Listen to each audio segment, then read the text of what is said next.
Bismillahirrahmanirrahim. Assalamualaikum warahmatullahi wabarakatuh. Baiklah, pada pembelajaran hari ini kita akan membahas proses keperawatan, yaitu pengkajian pada bayi dan anak. Nah, kita lihat terlebih dahulu untuk proses keperawatan itu sendiri. Kita sudah paham bahwa proses keperawatan ini terdiri dari 5 langkah. Yang pertama pengkajian tentunya ya.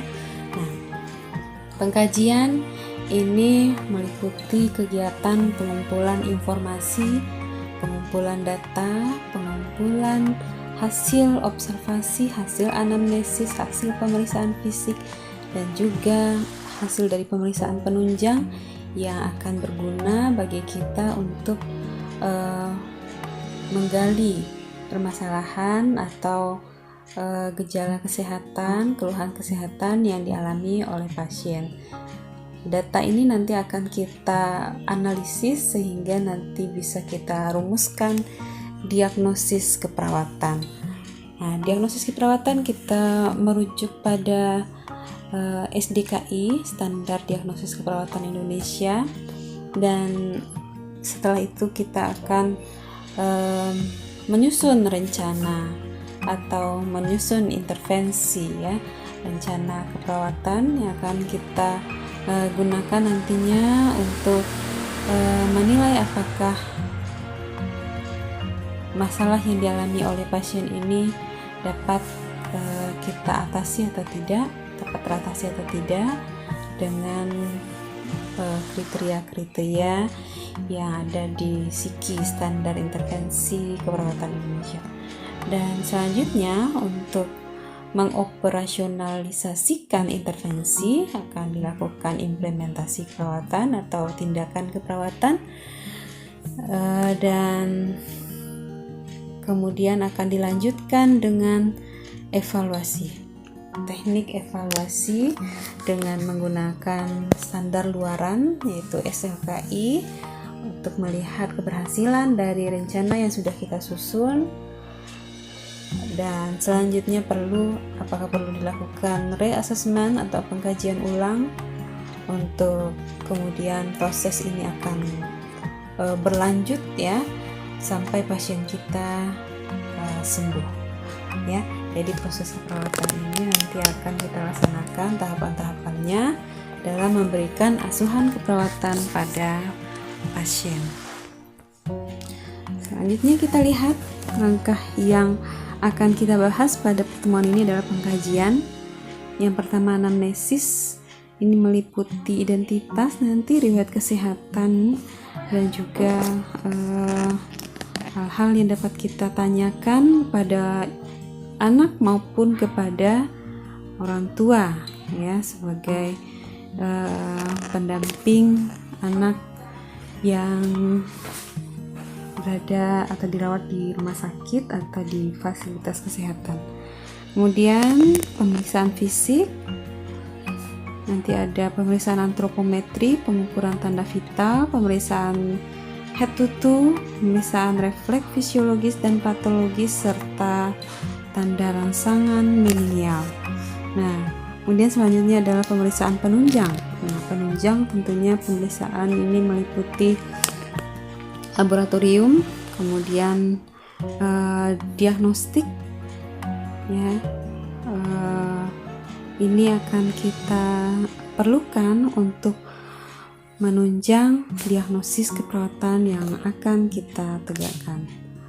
Nah, kalau kita lihat anamnesis, data yang akan kita kumpulkan tadi sudah identitas anak dan juga orang tuanya, keluhan utamanya, riwayat kesehatan sekarang, riwayat kesehatan dahulu, dan juga riwayat kesehatan keluarga.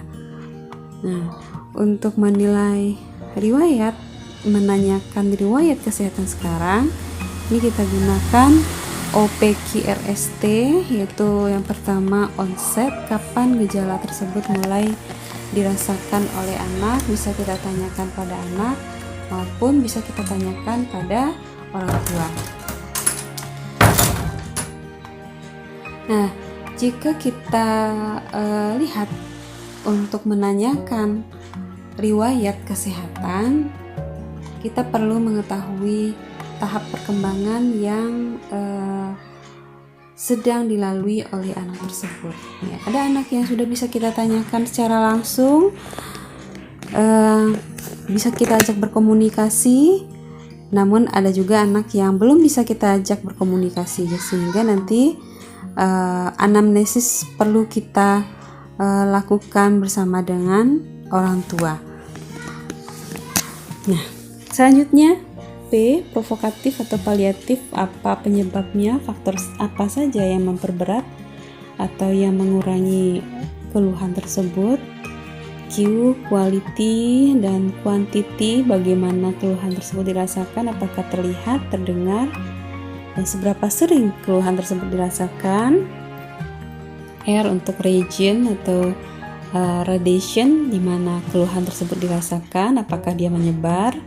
Kemudian severity scale, apakah keluhan tersebut mengganggu aktivitas? Jika iya, tentunya dibuat skalanya, berapa skalanya, kemudian seberapa parah keluhan tersebut. Timing, kapan keluhan tersebut muncul, dan seberapa sering keluhan tersebut dirasakan, tiba-tibakah atau secara bertahap. Kemudian untuk riwayat kesehatan dahulu, perlu kita bedakan antara neonatus dengan anak ya. Untuk neonatus ini perlu kita tanyakan riwayat maternal waktu ibu hamil ya, prenatal. Nah, jadi kalau kita melakukan asuhan keperawatan pada neonatus, pada bayi atau pada anak dengan kelainan kongenital yang penyebabnya merupakan pada saat prenatal ini, tentunya riwayat maternal atau prenatal ini perlu kita tanyakan ya. Riwayat kelahiran itu sendiri ya, yang merupakan mungkin saja faktor pemicu dari permasalahan yang dialami oleh neonatus itu saat ini. Kemudian riwayat postnatal,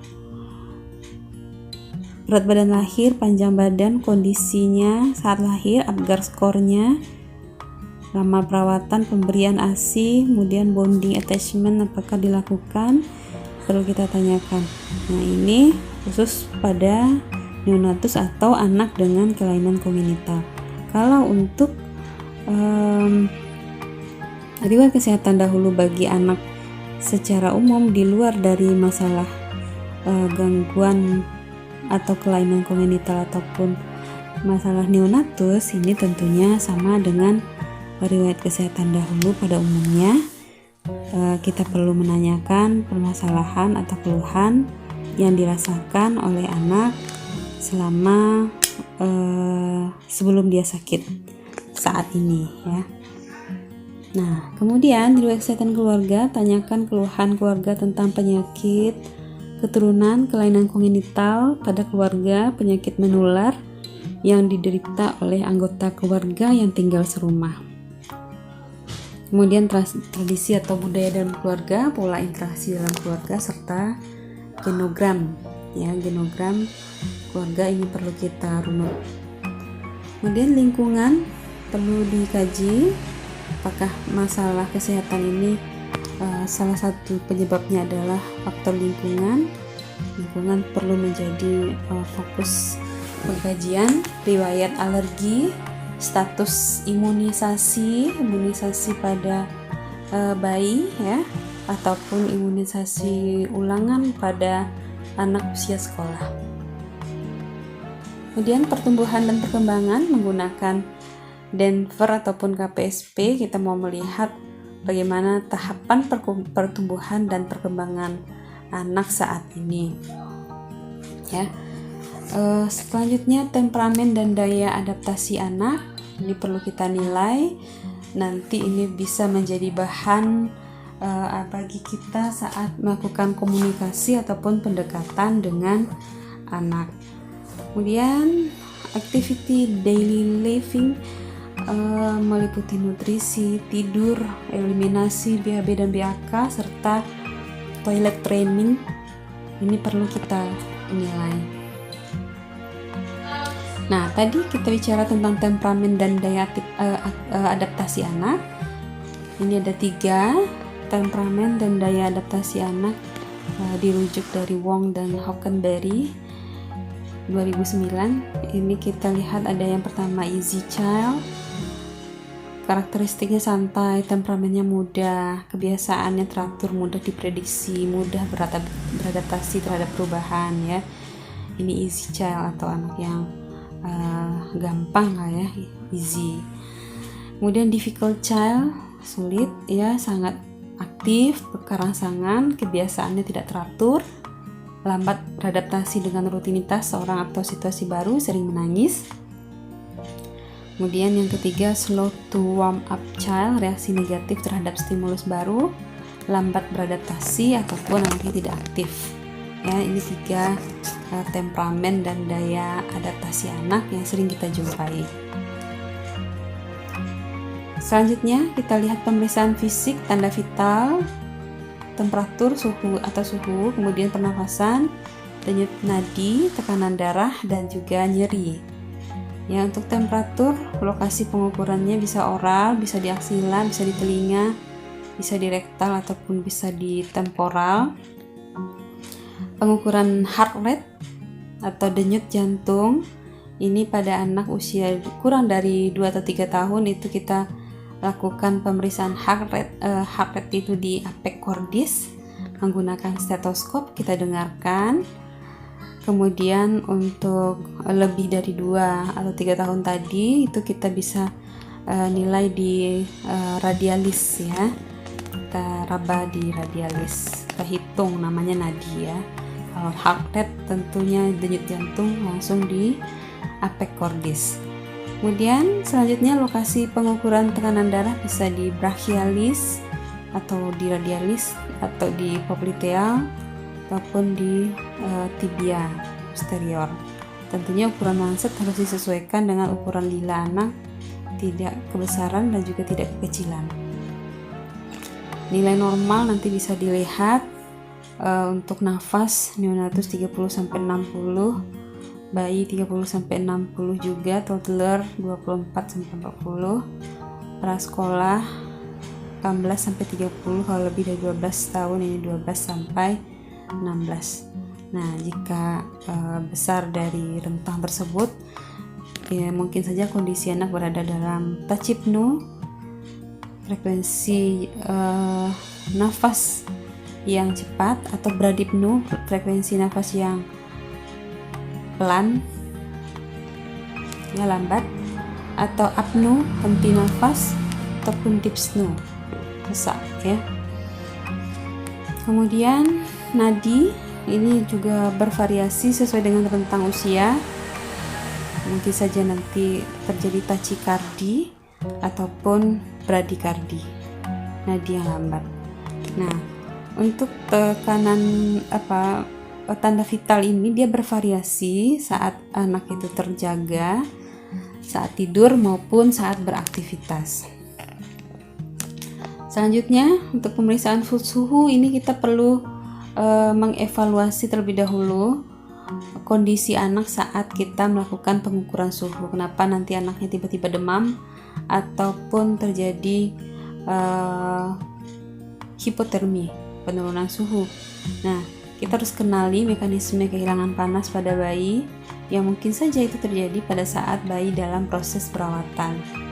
Ya, radiasi, ada konveksi, ada konduksi maupun proses evaporasi yang dapat terjadi sehingga bayi bisa mengalami kehilangan panas ya. Jadi saat bayi mungkin ditaruh di tempat yang dingin, di meja yang dingin, meja pemeriksaan yang dingin, tentunya akan terjadi kehilangan panas, perpindahan panas bayi ke area atau permukaan yang dingin tadi, sehingga terjadi proses konduksi. Nah, atau terjadi peningkatan suhu ruangan sehingga terjadi penguapan suhu bayi. Nah, evaporasi nggak terjadi. Atau dengan adanya aliran AC ya, C sehingga ini suhu bayi menjadi lebih dingin ya. Jadi ini proses-proses yang 4 ini radiasi ya. Jadi ini proses ini bisa terjadi pada saat bayi dirawat di rumah sakit dan ini perlu kita hindari. Nah, cara menghindarinya tentunya upayakan lingkungan yang akan kita gunakan dalam perawatan bayi ini nyaman dan aman sehingga tidak terjadi proses kehilangan panas ini. Kalau kita mau taruh bayi di atas meja, kasih dulu alas atau selimut ya. Kemudian untuk menghindari terjadinya evaporasi, suhu ruangan tentunya usahakan stabil, tidak panas dan tidak terlalu dingin ya. Nah, selanjutnya pengkajian nyeri. Pengkajian nyeri bisa bermacam-macam. Pada anak yang sudah bisa berkomunikasi, ini bisa melalui verbal ataupun melalui numerik ini. Ya, ini anak yang bisa berkomunikasi dan bisa sudah mengenal huruf ya. Kalau untuk numerik tentunya sudah mengenal huruf, sudah paham ya. Sudah bisa untuk kita ajak untuk bernegosiasi. Nah, kalau untuk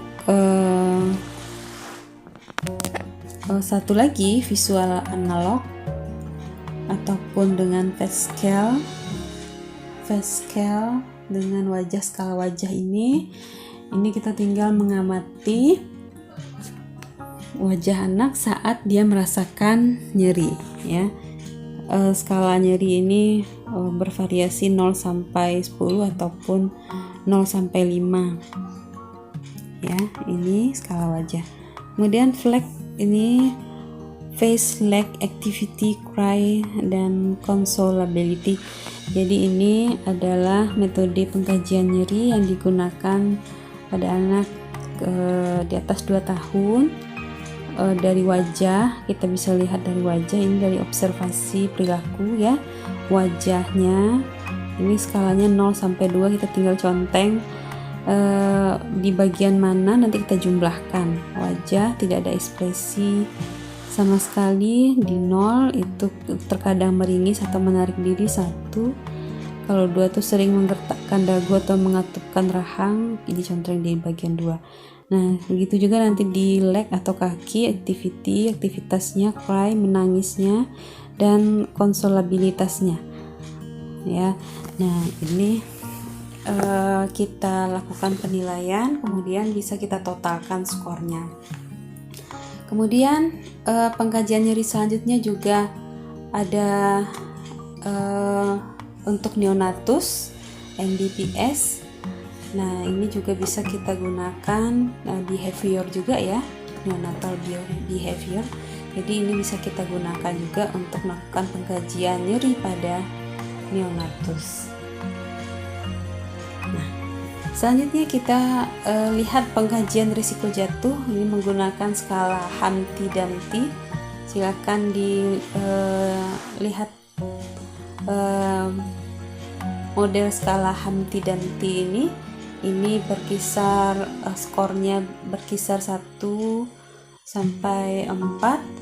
Ada penilaian untuk usia, jenis kelamin, diagnosis, kemudian gangguan kognitif, faktor lingkungan, kemudian respon terhadap pembedahan, sedasi, kemudian respon terhadap penggunaan medikamentosa atau obat-obatan medikamentosa.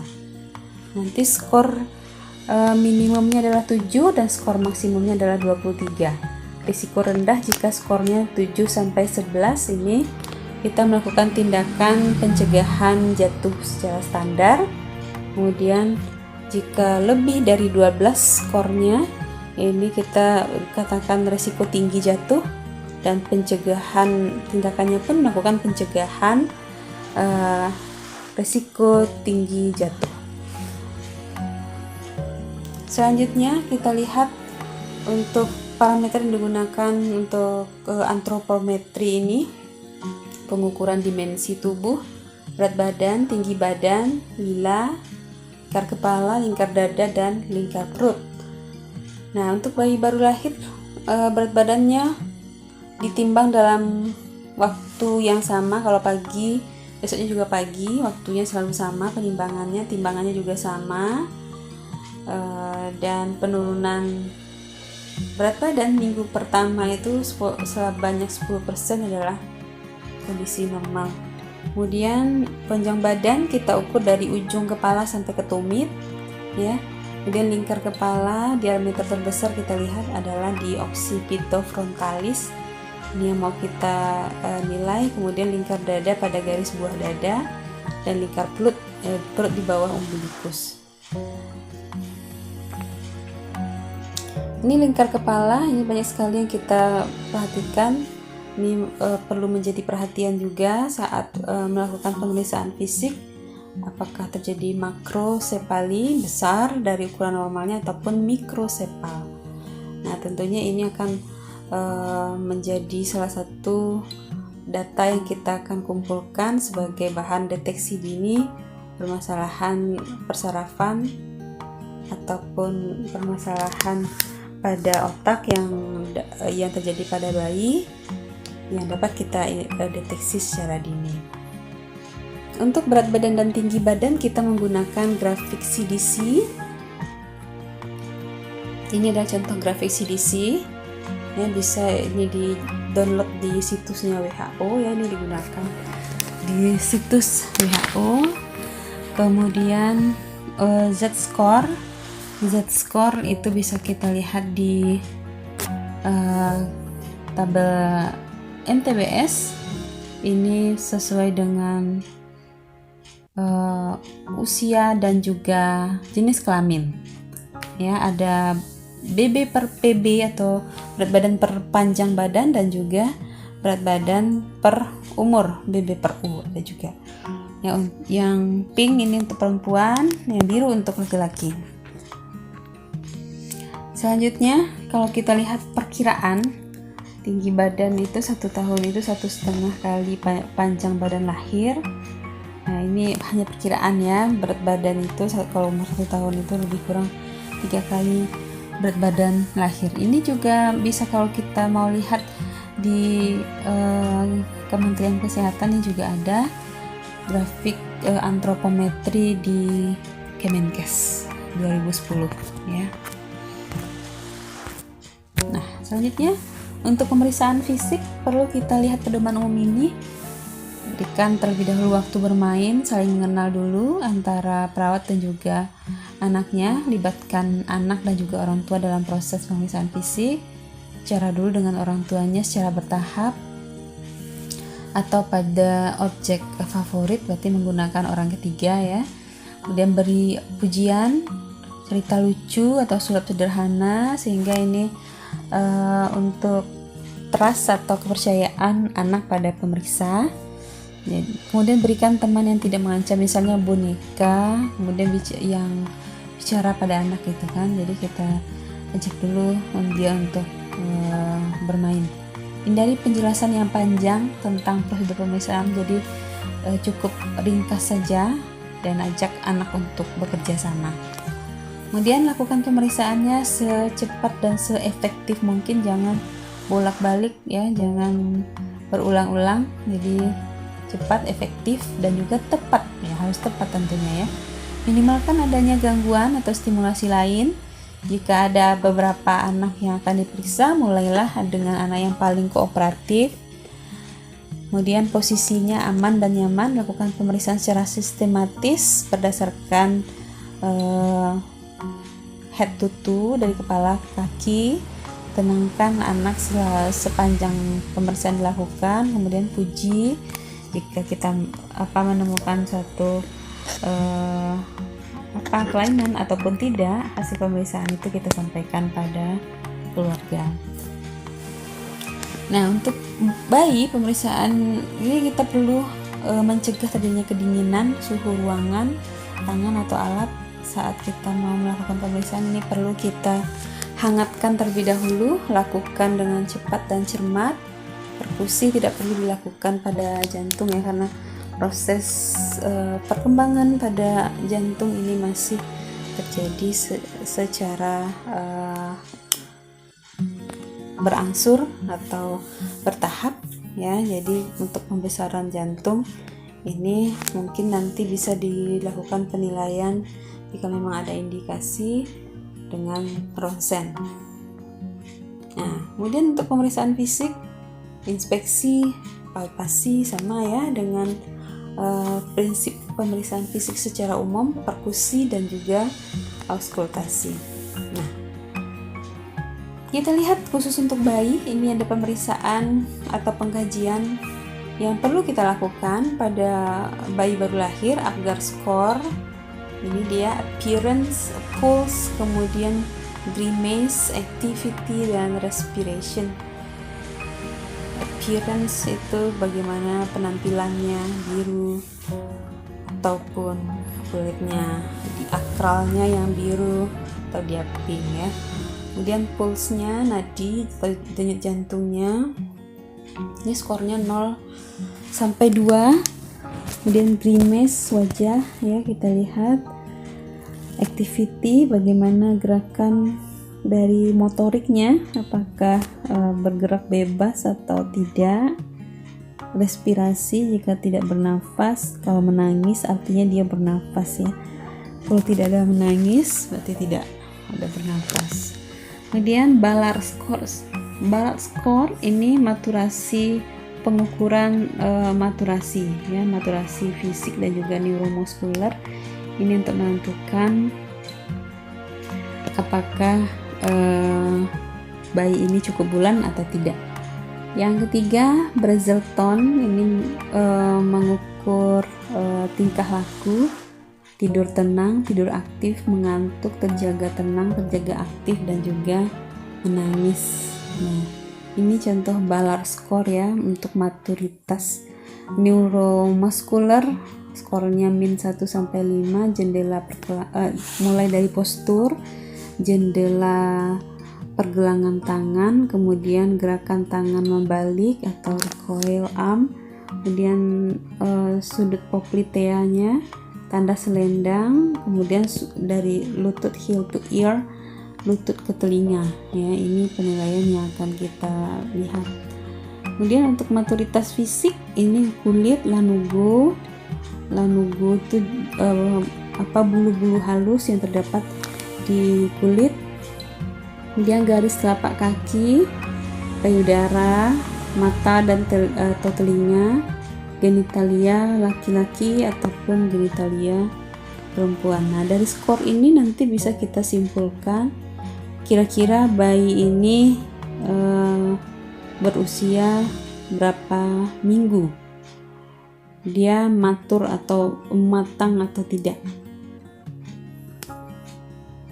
Kemudian penilaian umum, ini kita lihat postur, kemudian kulit, kepala ya, kemudian mata, hidung, telinga, mulut. Di mulut nanti akan kita nilai refleks routing. Routing itu adalah mencari ketika didekatkan ada tangan atau benda yang berada di area mulut, di dekat-dekat area mulut. Ini biasanya bayi akan refleks untuk mencari, refleks batuk atau gag. Kemudian sucking atau refleks hisap. Kemudian swallowing juga ada, refleks menelan. Dan leher, di sini ada refleks tonic neck. Ini refleks-refleks yang biasa ada pada bayi. Kemudian dada, paru, kita lihat. Kemudian jantung, pec, cordis bagaimana, RIC di RIC 4 atau 5, denyut jantungnya bagaimana, kita nilai di apek di bagian paling ujung ya. Kemudian bunyi jantung 1 di katup mitral dan tricuspid, bunyi jantung 2 di aorta dan pulmonalis ya. Ini akan kita nilai pada pemeriksaan jantung. Selanjutnya ini yang kita akan lakukan penilaian mitral, itu bunyi jantung 1, mitral dan tricuspid. Kemudian di pulmonari dan aorta itu adalah S2-nya ya, kunci jantung 2. Kemudian abdomen. Di abdomen ini ada umbilikal atau tali pusat ya, apakah